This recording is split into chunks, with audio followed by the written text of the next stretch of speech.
I want to talk now, guys, about Alexander Isak.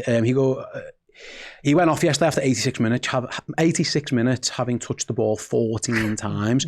Against West Ham, he's 13 times in 68 minutes. Albeit he scores in that game, so you feel a bit different. Yeah. I don't know, Ian, if that's his fault. Is it the manager's tactics fault? Is it the players not being able to find him?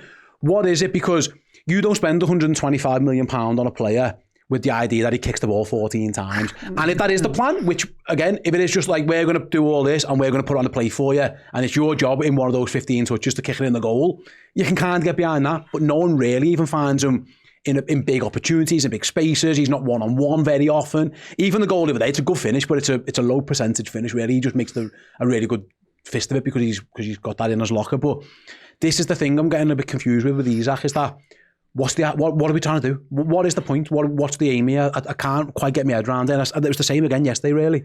We're not set up to play that type of number 9. We never have been. But why bought him then? We are now. That's the thing. We keep talking about old Liverpool. We're not set up. We are now because we've got a number 9. Yeah. So why are we still pissing about playing that football? Exactly, because they've got the personnel to do it. Exactly. And that's what I was talking about. Maybe you swap they're not in great form anyway, but you swap your wingers over and instead of coming inside, you go to the byline, because he will be there. If you get your wingers to the byline and get the ball in the box, he will. Maybe that's the plan for when Frimpong comes back, because Frimpong will do that as a right back or whatever. What I was going to say to you, I don't think it's necessarily going back to old school Darren Anderson on the wing. It's more your wingers invert and your fullbacks bomb on. The problem is Gakpo doesn't pass. So he could have had 4 headers this season for all we know, but if Gakpo doesn't pass to Kirkes and his pass to Robertson are crap, then he's never going to get a cross into him because Gakpo just doesn't play that game. He just wants to shoot all the time. Jack and Slot, I had this conversation with Gakpo. I genuinely, didn't you say to me the other day that you could see him on the telly talking to Gakpo saying, play it to Kirkes? He just doesn't. He's brain dead. So he seems like he's working his nuts off, Gakpo, but he's just brain dead. It's interesting. I don't know if it's the players aren't doing what the manager's telling them to do. They're not good enough to do it. It might be an Isak problem. We're blaming everyone else. Maybe it's something he's doing as well. But I go back to it, Sam. If the plan is he's going to be like your, let's say, Erling Haaland, where you're not expecting him to do much in the build-up, you're not expecting him to link in, but the job is you're going to create chances for him and he might score 1 in 3 and you'll be absolutely fine. That's a sound plan, but we aren't playing like that. No. Like, for the guy to touch the ball 27 times in 2 games and very, very few opportunities to score, maybe 1 against West Ham, which he makes the most of, and then the chest down, which forces a good save. Something's not quite right there. So is this an Alexander Isak problem, or is this a Liverpool not doing what they need from Alexander Isak? I think Isak could be sharper. I watched Arsenal last night, Merino run across his defence. Yeah. This is Mikel Merino, by the way. I wouldn't even have in our first 11. So Mikel Merino's running across his defender and scoring headers. Isak's doing too much of this hanging around, waiting for the ball to come across. Whereas when he was at his best, he was running across defenders or getting between the two of them. But where I do feel for him is, like we were speaking about it off air, there's a chance in the first half where McAllister picks up the ball, opens out, and Isak opens his body up and says, pass the ball to me. And McAllister just turns around and passes it sideways. It's like, he should have just been ragged off at that point, Macca. No, because you spending £125 million on a striker, and that's what you do it for. You know, Darwin Núñez, you want that ball going into last year, but they're not doing it. We've killed our strikers last year, as in we didn't give Núñez anything at all to run off. I know Jota and Diaz are slightly different players, but whenever we had a striker running, we didn't play the pass ever, and he just absolutely wrote off our strikers. And now we're starting to do it with Isak. Like, we have to start playing the ball quicker into them. But I do wonder whether we say that Richard Hughes and Michael Edwards are 10 steps ahead of us. I do wonder whether they saw this season being hard and just said, we just need to finish in the Champions League because we are transitioning to a totally different type of team. And naturally, you would have the clash of styles. But let's be honest, Mo Salah won us the league last year.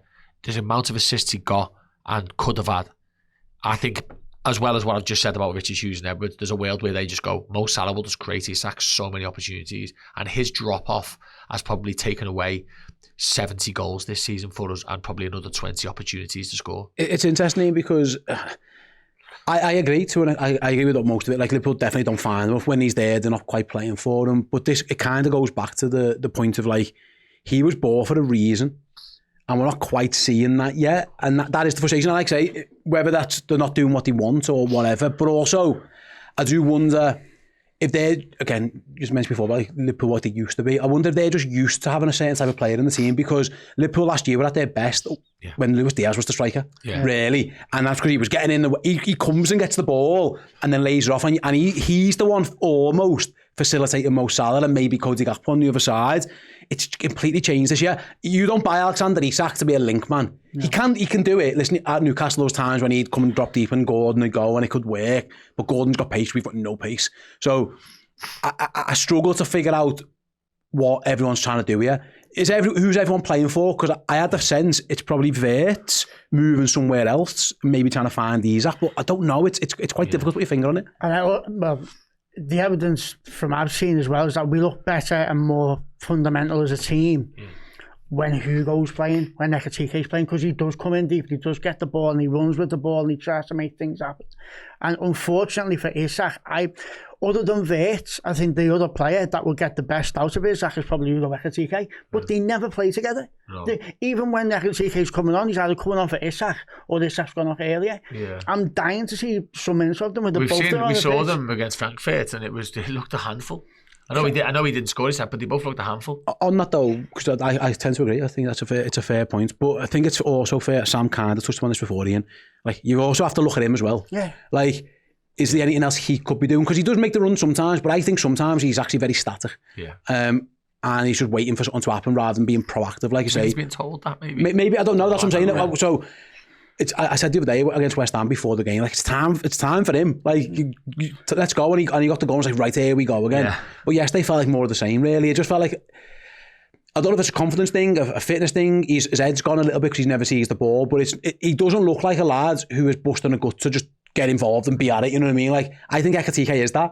Ekitike feels like he's got a little bit more oomph about him at this moment in time. Is that fair? Yeah, I think so. And I also think that we're not seeing the Isak that was playing for Newcastle. I don't know what this summer's done to him with the whole getting the moves to Liverpool. That might have affected him in some way.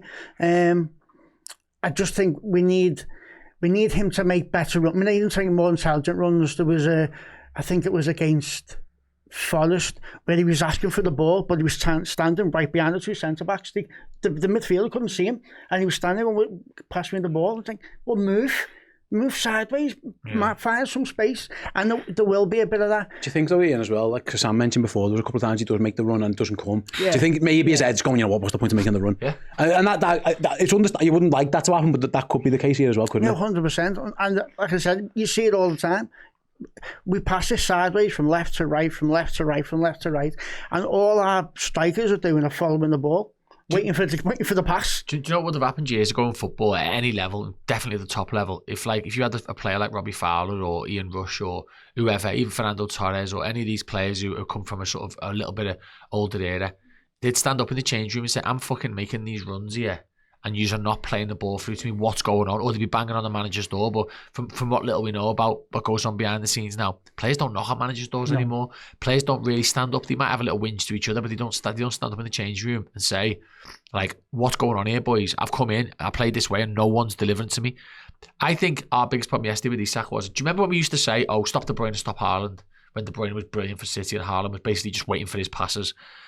I think with the Isak-Wirtz kind of axis, by taking Wirtz out the game yesterday with Xhaka, it kind of took Isak out the game as well, a little bit. Obviously, there's other things that go on, but for me, you almost need McAllister to do what Gundogan used to do then, and step into the mould, use the space. But I think that's where our problem is that if you've got a creative player like Wirtz or Gakpo to an extent, and they're not playing that well, you need someone like McAllister, who's a World Cup winner, 2-time Copa America winner, Premier League winner, League Cup winner, to step out and go, I'm going to drive through the lines here and take the space that you've left. But those players didn't seem to want to do that. Do you know what I mean? No. But like Sam said before, though, if Curtis Jones, for some of the kids that City gets, if Curtis Jones starts in midfield, Curtis Jones will do that. I think he will, yeah. Maybe that's what. Or Szoboszlai if he's in there. You know what I mean? They just, whatever it is, they haven't got. It isn't quite working. Because my thought was, you sign Isak, here's the low block machine. His job is to get you that goal against a low block team, and he's had a couple of attempts this year, and he hasn't done that yet. So he didn't have a chance yesterday, did he?